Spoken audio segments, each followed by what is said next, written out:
Shooting in broad daylight leaves a neighborhood in Toronto's West End shaken.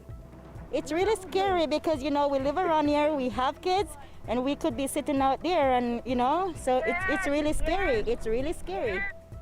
One person is dead and at least 3 others are injured after shooters in a car opened fire this afternoon. We'll have the latest on the police investigation. These folks are champions. They've been going around the clock and... From a mobile clinic to an all-night clinic, it's been a busy weekend as the province continues to vaccinate as many as possible.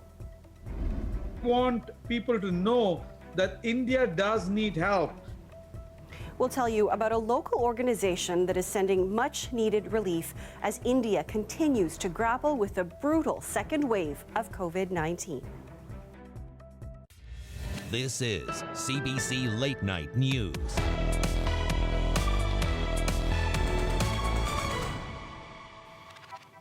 Good evening, I'm Marivel Tarouk. A shooting in Toronto has left 1 person dead and 3 others seriously wounded. It happened in broad daylight in a neighborhood in the West End of the city. Our Linda Ward was at the scene all day, and she has the latest on the investigation. Marivel, nearly 9 hours later, and forensics investigators are still here mapping out the scene. The sheer number of bullet casings that have been found here today paints a terrifying picture of the events as they unfolded this afternoon. I was just coming to go get my laundry, and I heard gunshots, so I run for my life. A sunny Sunday afternoon marred by gun violence. 4 men shot, 1 pronounced dead while children played nearby. We have kids and we could be sitting out there and, so it's really scary. It's really scary. In a broad daylight. It happened here in this roundabout around 2 in the afternoon. 2 vehicles were parked here, including this Mercedes and a Toyota outside number 22. And a dark-colored sedan pulled up and opened fire. At least 3 other vehicles were hit, and bullets hit this building too. The Toyota took off, stopping up the road. The people inside tried to run away but collapsed. Police found 2 other victims in the Mercedes. 3 men are now in hospital, 1 still fighting for his life. There are, I'm going to say, dozens of shell casings up there. One officer estimated at maybe close to 100. Witnesses have described like rapid gunfire, which could be either a semi-automatic or an automatic weapon. But again, that's something I can't really comment on until we know more about it. Police say it's likely there were multiple shooters. That's left residents here worried. We start to hear that it could be any one of us. It could be us come outside and that happened too, right? It's not good. I have a little son. I wouldn't want him to be outside when all of this was happening for sure. Marivel, as for the motive here, police say it's just too early to tell. They are looking to speak to those victims that are in hospital to find out just why someone might do this and just who is responsible. They're also looking at surveillance video from the adjacent buildings here to see if it captured the shooter or shooters on tape. Linda Ward, CBC News, Toronto.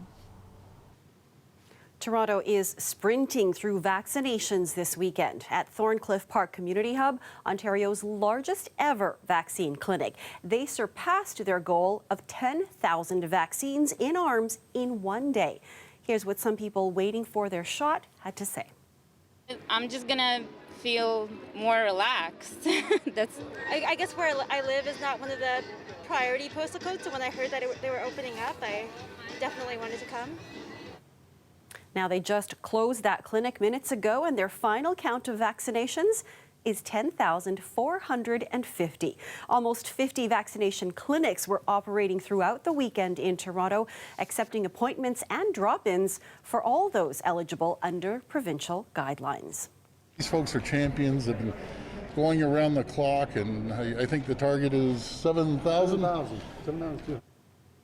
The Premier visited a vaccination clinic in Mississauga that ran overnight and into today. Doug Ford touring the International Centre where the pilot project Doses After Dark took place. In all, the marathon vaccination program administered just under 5,000 shots. And in an effort to get even more needles into arms, healthcare providers are going the extra mile or kilometre. They boarded a bus and then bicycles and headed for Toronto's hotspots in North York. As Dahlia Ashry reports, the mobile pilot project was a welcome sight for residents near Bathurst and Shepherd. Cindy Regidor's 25-year-old daughter contracted COVID-19 in January. After that experience, Regidor knew she wanted to get vaccinated, but it hasn't been easy. The first one, I booked an appointment and it was canceled because, there's no AstraZeneca, right? There was a pop-in not too far from here, from Downsview. There was a huge lineup and I didn't make it. But today was her lucky day. A mobile vaccine pop-up right across the street from where she works. I'm excited to get my first shot. But unlike other pop-ups, this is a vaccine on wheels. We needed a safe place for the vaccines to be stored and for our amazing pharmacy team to draw up the vaccines and have them prepared for us. Rebecca Stoller and Maria Maraca are family physicians at North York General Hospital. They're part of the Vaccinator on Wheels team. The project has been in the works since January, and with the warmer weather, it was finally time to set it up. Vaccinating the North York community, one stop at a time. Vaccine on Wheels made 3 stops, driving north on Bathurst. Since the mobile unit was simply a storage unit for the vaccines, the 2 doctors cycled in the neighborhood Off to the next. See you there. in an effort to get more needles into arms. We introduced ourselves as physicians working with the hospital, so that really actually gave them some pause to ask questions about what vaccine is being administered, if it's safe, how long are we going to be here. Hopefully that will help reduce some hesitancies. The initiative is in partnership with the North York Toronto Health Partners. By 5 p.m., they had administered 350 doses. City Councillor for the area, James Pasternak. A lot of people who, because of their work hours, are not able to make it to any of the hospital clinics or any of the city-run clinics. So we're here on a Sunday to encourage people to come out, and our goal is as many vaccinations as possible. I want to go back to normal, when you can talk to your friends or your family like the normal way. It's not like being scared. Organizers say since this is a pilot project, they're still unsure how often Vaccine on Wheels will take place, but City Councillor for the area says he hopes it happens every 10 days. Dahlia Ashry, CBC News, North York. The province reported just under 2,200 new COVID-19 cases today. And while that is a decline from yesterday's cases, the number of deaths was higher today, with 30 additional deaths reported. The 7-day average continues to decline and is now sitting at 2,576. Well, Toronto police have arrested and charged 3 people following 2 large demonstrations in the city yesterday. Approximately 5,000 people marched through downtown Toronto after gathering at Queen's Park, protesting Ontario's lockdown restrictions. Police say one man was charged with 2 counts of assaulting a police officer in connection with this demonstration. And later on Saturday at Nathan Phillips Square, more than 5,000 people gathered to denounce violence against Palestinians in Gaza. Police say 2 men were charged in connection with this protest. Police are also investigating an assault that took place during the pro-Palestinian rally. They say they are aware of a video circulating online that shows a man being assaulted. We are aware of what appears to be an assault, and we are actively investigating this. Pro-Israel demonstrators had also gathered. Officers had to intervene between the 2 groups to separate and disperse them. Police are appealing to anyone who saw the incident to come forward. Israeli airstrikes in Gaza have resumed, beginning a 2nd week of hostilities, a day after 42 Palestinians were killed.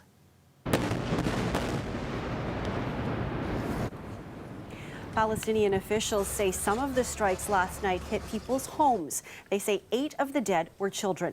Israel says the homes were not targeted, but that strikes on militant tunnels caused the houses to collapse. Rocket attacks from Gaza into Israel continue today as well. They've killed 10 people over the week-long conflict, including 2 children. The United Nations Security Council met in a virtual session today on the Gaza conflict. The UN Secretary General is urging an end to the fighting in the Middle East.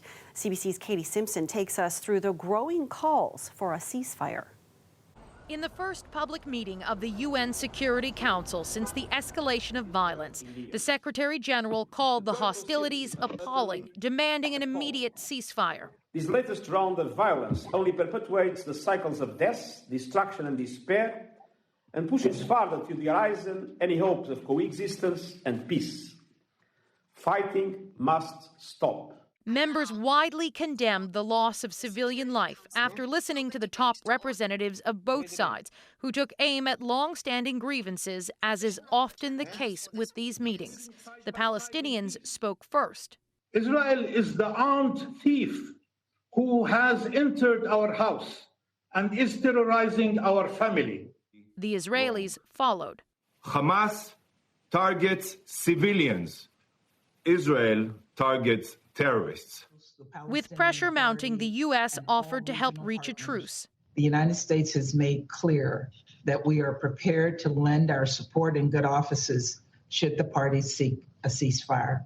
But the U.S., one of Israel's closest allies, faced some criticism for hampering previous attempts to come up with a joint statement on the violence. Criticism from its adversary, China. Regrettably, simply because of the obstruction of one country, the Security Council hasn't been able to speak with one voice. President Joe Biden, who spoke separately to Israeli Prime Minister Benjamin Netanyahu and Palestinian President Mahmoud Abbas yesterday, promised to continue engaging both sides in a pre-taped message for the Muslim community to mark Eid. Palestinians and Israelis equally deserve to live in safety and security and enjoy equal measure of freedom, prosperity, and democracy. Canada doesn't sit on the Security Council. When asked for comment, the federal government pointed to a Saturday tweet by the foreign minister, urging all parties to take immediate steps to end the violence. Katie Simpson, CBC News, Washington. Back here at home, 2 young children are in critical condition after a single vehicle crash in Vaughan earlier today. The driver went off the roadway and up onto a driveway in the residence back behind us here. The vehicle struck 2 young children and an adult male. The adult male, I'm told, was a neighbor who had come over to help one of the kids out with a bike issue. An 11-year-old girl and a 4-year-old boy are in hospital with serious injuries after being struck by a black Mercedes. Police say the kids were playing on their own property, and they add the incident happened in a quiet, family-friendly neighborhood. An adult male was also taken to hospital with non-life-threatening injuries. The driver, a 17-year-old boy, has been arrested. An investigation is ongoing, and police are asking any witnesses to come forward.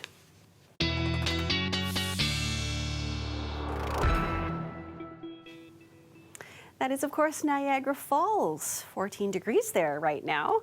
We're going to check in with Sophia for our weather forecast. No complaints after the nice days we've had. Well, Maribel, hello everyone. My popularity has certainly risen this weekend. It was the picture-perfect weekend. Okay, a few pop-up showers came through, but it was bluebird skies. The happiness was palpable. The barbecues were kicking, and this evening we hit what should have normally been closer to our daytime high for this time of year. We will be almost at the double digits into the overnight period. Glorious early taste of summer, and here's why. There is this big ridge of high pressure. Really, it'll be all the way from Quebec over to the Rockies, and we will be sandwiched right in the middle of it, getting the influx of all of the Gulf moisture. You will wake up Monday morning to 13 degrees, and you will warm to a balmy 23 for the daytime high. It will be a day that features abundant sunshine, calm winds, and it will be, here's the teaser, one of the cooler days of this upcoming work week. Yeah, by midweek, look at Wednesday, right across the board, all across the GTA, you are flirting with what feels like 30-degree warmth. These are June, July-like temperatures, and I say bring it on. I'll tell you more about the 30-degree warmth when we come back in the long range.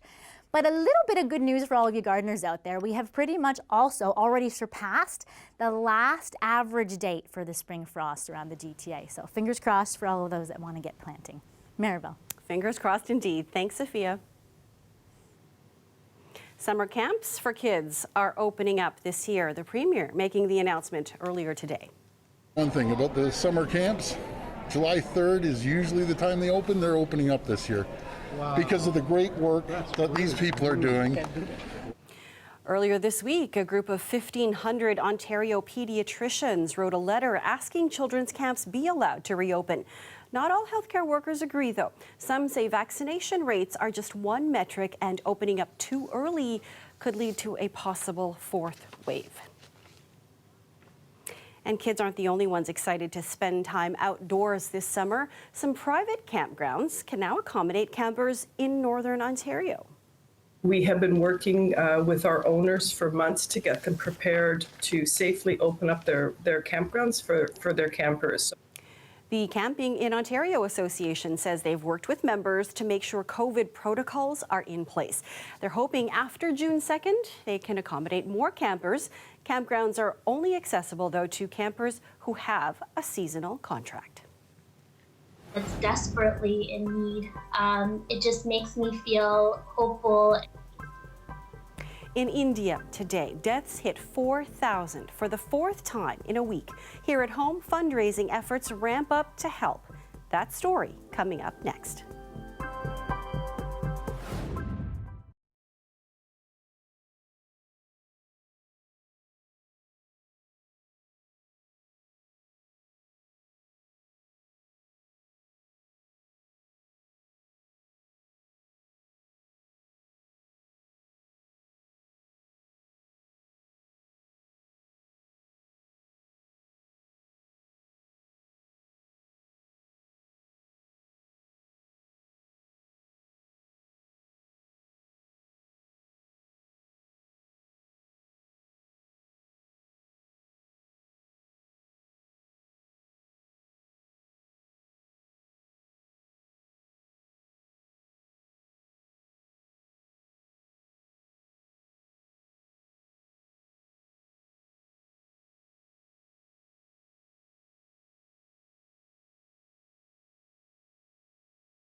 In India today, deaths hit 4,000 for the fourth time in a week.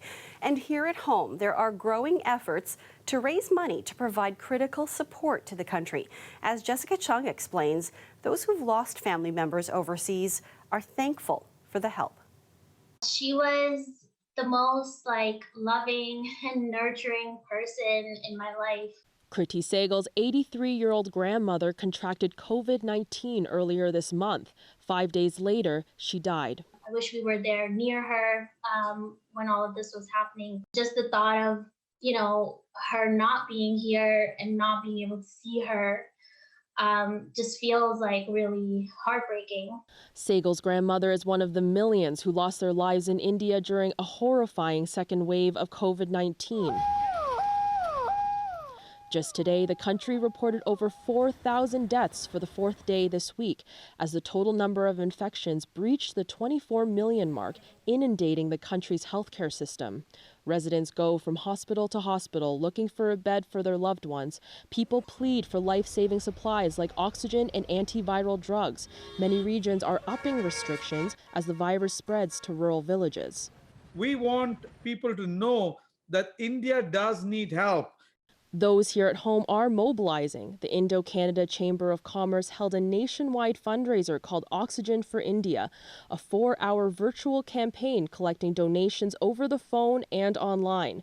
The money will go toward equipment to provide oxygen for regions most affected by COVID-19. I think with Indo-Canadians, there's a very emotional sentiment attached. To Canadians, I think it's a very rational sentiment as well. This is a world. We have to do this. Over 80 Indo-Canadian community organizations took part, along with delegates from across the country. We grieve with India over the lives this pandemic has taken and the families it has devastated. The people of India, they've been there for us and we'll be there for them. For Sehgal, she hopes initiatives like this will help families that are still struggling overseas. People are coming together to help a country that's in need, that's desperately in need. It just makes me feel hopeful, and it makes me feel like there is a brighter future. $82,000 of donations were collected today alone. The virtual fundraising event will be happening every Sunday for the next 3 weeks, with the goal of collecting $2 million. Jessica Chung, CBC News, Toronto.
The strangest season in Raptors history has come to an end. The team played their final game of the season today against the Indiana Pacers.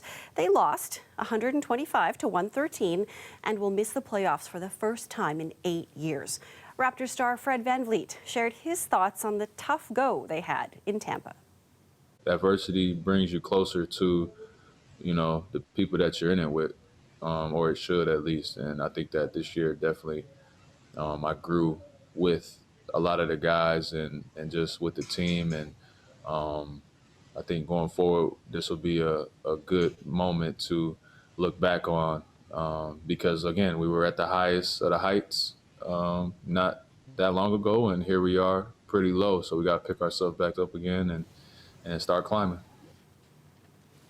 And some exciting news for former Toronto Raptor Chris Bosh. He's among those selected for this year's Naismith Memorial Basketball Hall of Fame class.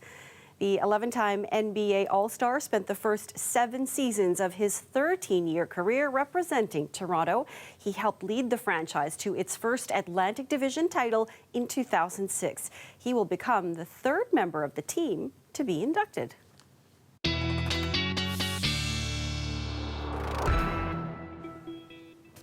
The Toronto skyline tonight, and it looks like tomorrow will be sunny and warm like today. Sophia is back with more on what we can expect this week. Many hoping for more of the same, Sophia. Hello again, Maribel. Yeah, my stock will be rising this upcoming work week. This weather is a game changer for many, especially when we had that prolonged period of chill for really the first half of May. And now we're talking about even overnight temperatures that will almost be at the double digits, which is downright balmy. And here's what's going on. This past week, we've had more of a zonal, so sort of a flat, straight pattern of the jet stream. So we've been getting a Pacific air influence. But watch the oranges and the reds push in. We'll be under this big archway, this big ridge of high pressure where Gulf warmth will come and filter in right on top of us. You'll begin the work week in the low 20s, beautiful for Monday, plenty of sunshine, even more sun still for your Tuesday, and we're talking mid-20s. And then have a look at Wednesday, right across the board. High 20s and what feels like 30-degree warmth. There will be a bit of a humidex. You will want to layer up the sunscreen if you're heading out for prolonged periods of time. And the big question now is, will this all continue into the long weekend? So yes, the heat will continue into the big May long weekend, but we will also have the added addition of some wet weather potential. A bit of a boundary forms, and we're watching. I know it's far out, but some rain for the long weekend. It will be welcome, though, for many of the farmers, as drought is a big concern, especially as we head into midweek. Already a moderate drought, so very, very dry across the GTA, especially with this being the very start of the growing season. I haven't remembered many Mays in the past when I've had to get out and water the garden, but this will certainly be the year to do it. Maribel. All right, Sophia, thank you. And that's our show for you tonight. Thank you for watching. Before we go, a little music to end your evening.